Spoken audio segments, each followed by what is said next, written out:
Doctor সাহেব, আমার বন্ধুরে বাঁচান, আমার বন্ধুর কি জানি হইছে। হাই হাই, ওর দিয়ে সিরিয়াস অবস্থা, ওরে তাড়াতাড়ি অপারেশন থিয়েটারে লয়ে যেতে হইব। ওই ওরে ধর ধর ওরে, আপনি এদিকেই দাঁড়ান। হুয়া হুয়া, বেডে হুয়া, আস্তে আস্তে হুয়া। অক্সিজেন মাস্ক লাগা তাড়াতাড়ি। তোরে লাগাইতে কইছি, আরে বেটা রুগীরে লাগা, জলদি লাগা লাগা, তাড়াতাড়ি গিয়া শক দেওয়ার মেশিন দি লয়ে আয়। আচ্ছা। তাড়াতাড়ি শার্টের বুতামটি খুলি, দে দে।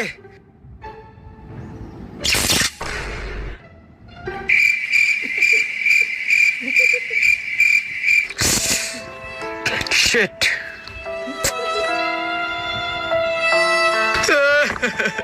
কি ও ডাক্তার সাহেব, আমার বন্ধুর কি অবস্থা? আপনার বন্ধুরে এই দুনিয়ার আর কোনো শক্তি বাঁচাইতে পারবো না। কি কন? আমি